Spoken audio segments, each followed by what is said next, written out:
Жаңылыктардын кечки топтомун тааныштырып, элдик медиа эл назарында бүгүнкү кабарларды мен Сыргак Бактиярулы алып бармакчымын. Саламатсыздарбы? Алгач күндүн кызыктуу жана маанилүү кабарларынан кыскача. Кыргыз чоролору уюштурган бүгүнкү митингде катышуучулардан журналисттер көп келди. Чоролор чоң талап коюшту. Шарт түзүп берген тиешелүү жергиликтүү бийлик өкүлдөрү мамлекеттик органдар жоопкерчиликке тартылсын жана ээлеген кызмат ордунан бошотулсун. Буга утурлай парламентте да ушул маселе көтөрүлдү. Кыргызстан гейстан болбосун дегендер менен кошо айрым сөздөргө тили келбегендер сөз сүйлөштү.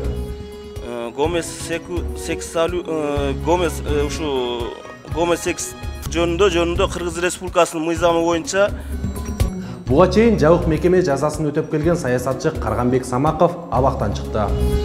Нарындын базарында болсо милиция кызматкерлери менен сатуучулар ортосунда чыр чыкты.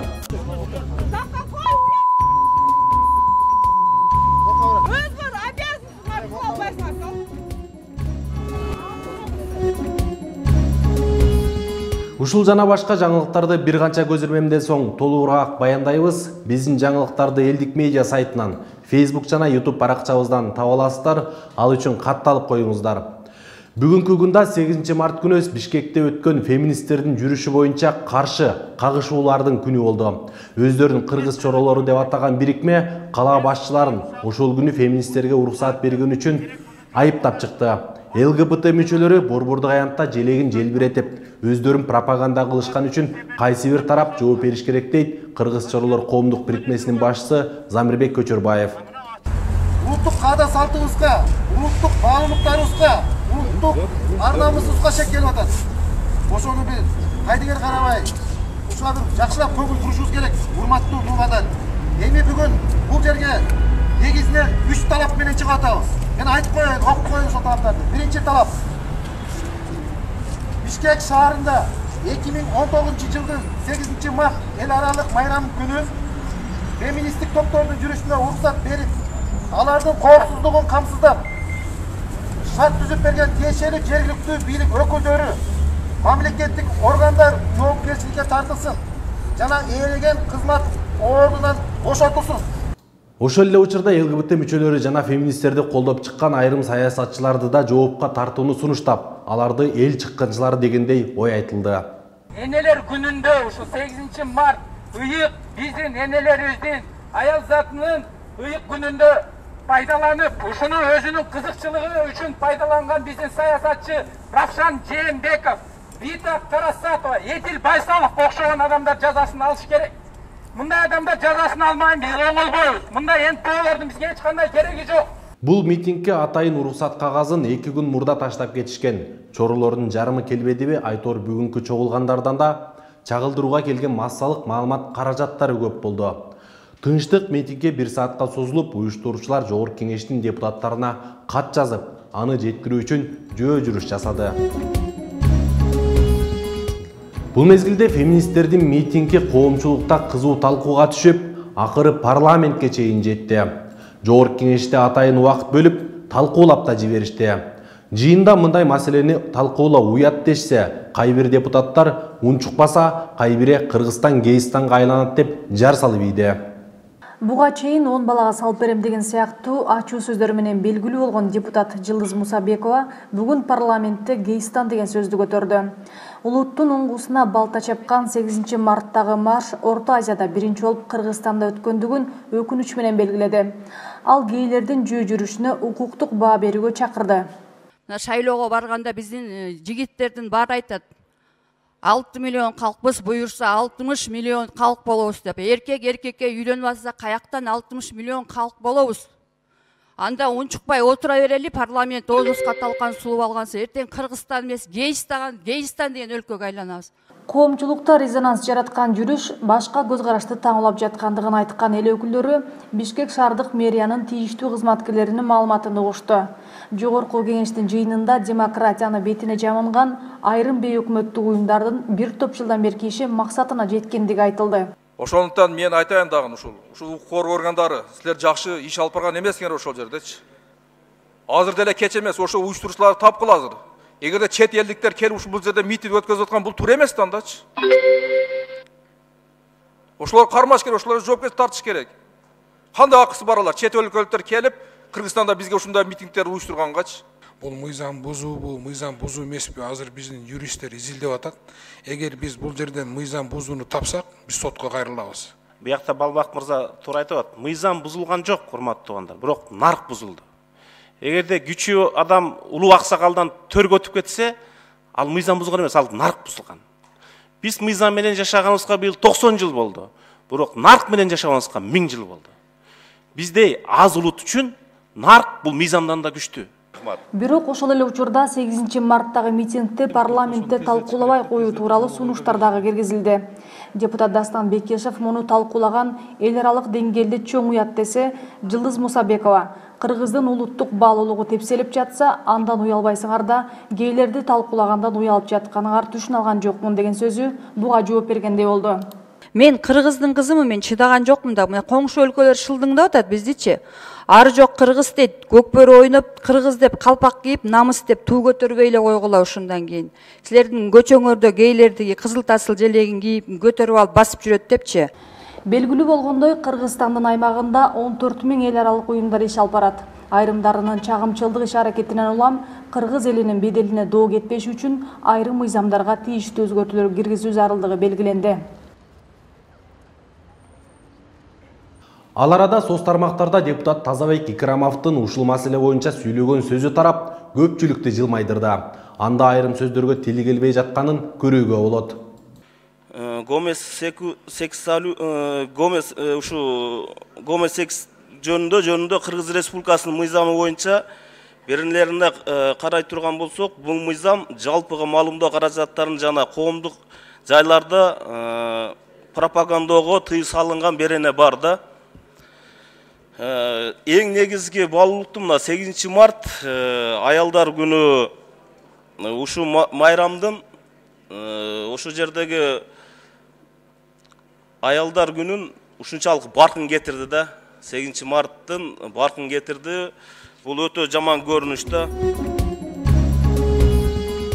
Президент Сооронбай Жээнбеков бүгүн Россиянын, Кытайдын, Италиянын жана Чех Республикасынын, Бенин Республикасынын толук жана ыйгарым укуктуу элчилерин кабыл алды. Мамлекет башчысы алардын Кыргызстандагы дипломатиялык ишмердүүлүгүн башталышы менен куттуктап, иштерине чоң ийгиликтерди каалады.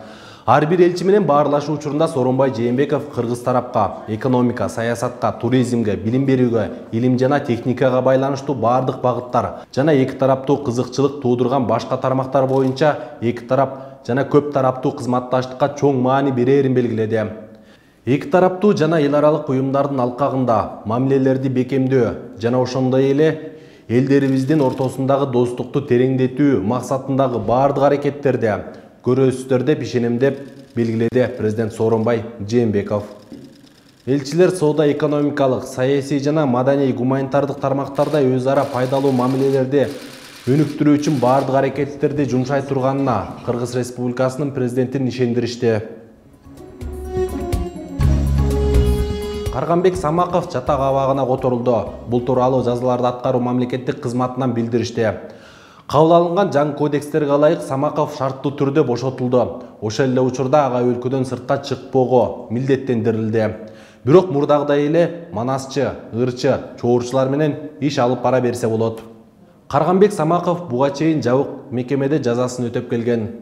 Жогорку кеңештин мурдагы депутаты Самаков Карганбек мөөнөтүнүн 3/1 өтөгөндүгүнө байланыштуу анан жанагы жаңы кодекстердин негизинде иш кайра каралып, азыр жатак абагына которулду.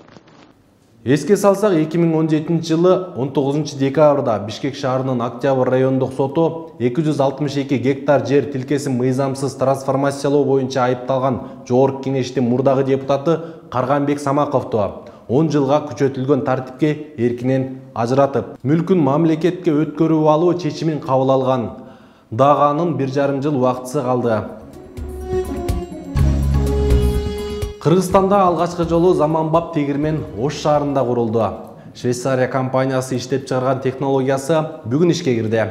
Өзгөчө тегирмен электр кубаты менен иштеп, 1 саатта 5 тонна тоют тартууга мүмкүнчүлүгү бар. мал жандыктарына даярдалуучу тоюттар жана жем, табигый үрөндөрүн жасалат. Заводдун ачылышы менен өлкө аймагындагы фермерлерге ыңгайлуу шарт түзүлдү. Бул тууралуу кийинки материалда. Ош шаарындагы Тоют заводунун ачылышы салтанат менен башталды. Кыргызстандын тарыхында биринчи жолу заманбап тегирмендин ачылышына жергиликтүү бийлик өкүлдөрү, иш берүүчүлөр жана чарбачыл фермерлер, жергиликтүү тургундар катышты. Конокторду завод ээлери тегирмендин иштөө тартиби менен тааныштырды. Буга чейин жемдерди жана тоюттарды даярдоочу тегирмендердин кубаттуулугу төмөн болгон. Жаңы тегирмен 1 саатта 5 тонна жемди тартууга кудурети жетет. Ошондой 5 мүнөттө 500 кг жем чыгарат. Современный өнүккөн тегирмен бул Кыргызстанда мындай ушундай жогорку деңгээлде дүйнөлүк стандартта жем чыгаруучу бирден бир ишкана. Анан биз бизнестерди колдоо боюнча проектлерибиз бар. Эгер дагы бир ушундай тегирмен курам деген кызыктар жеке ишкерлер болсо, сөзсүз түрдө биз аларды карап көрөбүз. For assistance. Заводду ачууда Оазис ишканасына USAID жардам берген. Ишканада бир оператор канасы бар. Ал жерде жалгыз компьютер гана тегирменди көзөмөлдөп, жемдердин түрүн бөлүштүрөт. Ага Алишер Абсаматов байкоо салып турат. Элибиздин суранычтары боюнча биз көрүп жатабыз, айыл чарба өнүгүп баштаган. Эт багытындагы тооктор, эт багытындагы букалар, анан кийин сүт багытындагы малдар талап көбөйүп баштады. Ошол талаптардын биздин адистерибиз жыйынтыгы катары бизге сунуш кылган бул тегирменди жүргүзүү боюнча. Анан кийин тегирмендин баасы өтө кымбат. Буудай жүгөрү соялар тегирмендерге кирип, мал жандыктарына жана канаттууларга ылайыкталган жем болуп чыгат. Адистер табигый дан азыктары таза сакталып, химиялык зат кошулбайт дейт.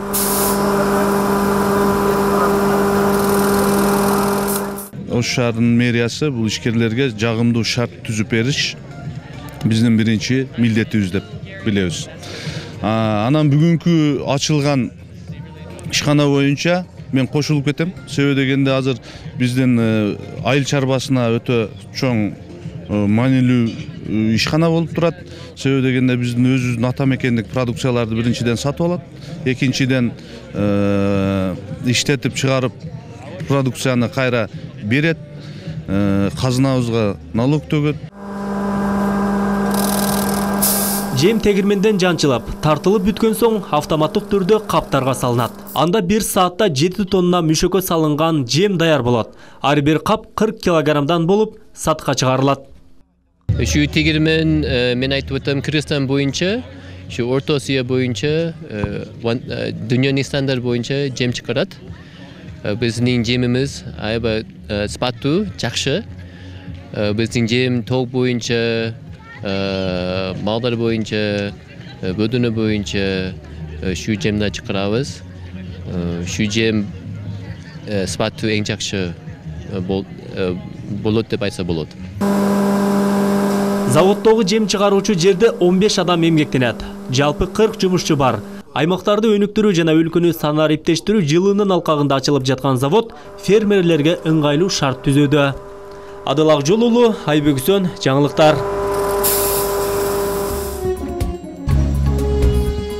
Нарындагы базардын тегерегиндеги мыйзамсыз коюлган күркөлөр алынууда. Ага макул болгон соодагерлер нааразычылыктарын билдирип жатышат. Шаардык бийликтин өкүлдөрүнүн айтымында мыйзам мүмкүнчүлүк бербегендиктен күркөлөр алынышы керек.